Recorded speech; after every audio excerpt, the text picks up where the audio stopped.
Bonsoir à toutes et à tous et bienvenue à la rubrique sportive. Les demi-finales de la Ligue des champions de l'UEFA ont débuté ce mardi.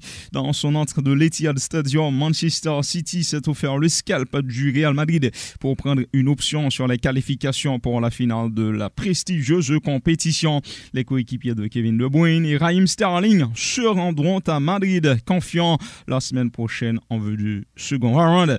Pep Guardiola a donc gagné une première victoire dans cette confrontation face à Carlo Ancelotti. Ce mercredi, Villarreal affronte Liverpool dans l'autre demi-finale allée de la C1. S'ils sont désignés favoris, les Reds se méfient des sous-marins jaunes qui sortent de deux exploits au précédent tour contre la Juventus et le Bayern Munich. En conférence de presse, le défenseur de Liverpool, Virgil van Dijk, a indiqué que Villarreal sera difficile à bouger.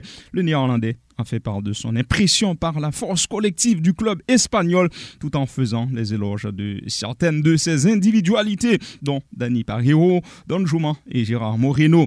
Pour l'élégant défenseur, le match s'annonce difficile. En Italie, la Juventus a signé un succès précieux dans la course à la qualification pour la Ligue des champions en gagnant à Sassuolo 2-1 lundi. La vieille dame a été bousculée mais s'est imposée au final pour revenir à un point de Naples, la troisième de Série A. Le défenseur de la Juventus, Giorgio Chiellini, a annoncé sa retraite internationale après la victoire contre Sassuolo, mais ce sera après la rencontre amicale contre l'Argentine le 1er juin prochain à Wembley. Giorgio Chiellini, 37 ans, compte 116 sélections et 8 buts en équipe nationale. Chiellini dit vouloir laisser la place aux jeunes.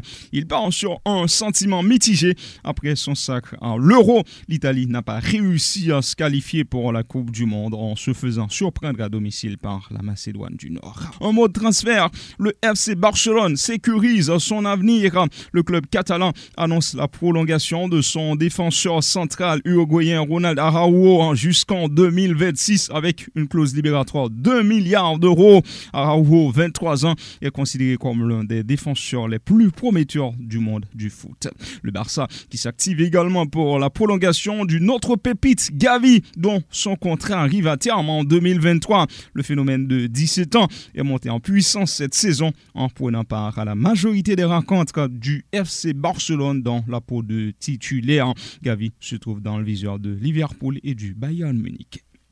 NBA Playoffs, les Boston Celtics ont balayé les Brooklyn Nets 4-0 au premier tour après leur quatrième victoire consécutive 112-116 lundi soir à Brooklyn. Une humiliation infligée à Kevin Durant, Kyrie Irving et leurs partenaires. Une grande première dans la carrière de KD, dont les 39 points n'ont pas suffi. Jason Tatum, 29 points et ses partenaires sont donc les premiers qualifiés pour les demi-finales de conf. La franchise du Massachusetts pourrait retrouver au prochain tour les Bucks, champions en titre qui mènent 3-1 sur les Bulls de Chicago. Les Raptors de Toronto restent en vie face aux Sixers de Philadelphia qu'ils ont battu 103-88 lundi soir dans le match 5 de la série. Les Mavericks de Dallas ont pris les devants face à Utah Jazz 3-2, battu 102-77 dans le match 5. La NBA a désigné Ja Morant MIP de la saison, le joueur ayant le plus progressé. Le franchise player des Grizzlies, rookie de l'année en 2020, devant ça sur le podium les meneurs DeJounte Murray, San Antonio et Darius Garland, Cleveland. Ja Morant, 22 ans, tourne avec une moyenne cette saison de 27,4 points, 5,7 rebonds, 6,7 passes décisives par match. Il est l'un des joueurs les plus spectaculaires de la NBA depuis 2 saisons. Tennis, la date du retour de Roger Federer sur les circuits est connue. Ce sera en octobre prochain à Bâle. Les organisateurs du tournoi suisse l'ont confirmé. Vainqueur à Bâle 10 fois, Federer soigne une blessure au ménisque droit depuis Wimbledon 2021. Il faut dire qu'avant le tournoi de Bâle, Roger Federer sera présent à la Laver Cup du 23 au 25 septembre, compétition dont il est l'initiateur. Le retour de Rafael Nadal est plus proche. D'ici la semaine prochaine à Madrid, on reverra sur les cours le recordman de tournoi de Grand Chelem. L'Espagnol est absent depuis un mois.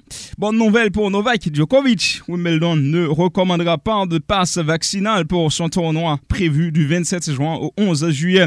Le Serbe, triple tenant du titre sur le gazon londonien, pourra donc participer sans souci au Grand Chelem britannique. Djokovic aura l'occasion d'essayer de rejoindre Rafael Nadal, détenteur du record de titre en Grand Chelem, 21 au total. Il a essuie les revers pour son retour à la compétition après son exclusion de l'Open d'Australie, battu en quart à Dubaï, au premier tour à Monte Carlo et en finale à Belgrade. Wimbledon se disputera cette année sans les athlètes russes et biélorusses. Les organisateurs disent vouloir participer dans les efforts du gouvernement britannique de limiter l'influence de la Russie dans l'invasion de l'Ukraine est condamnée. Merci d'avoir suivi la rubrique sportive.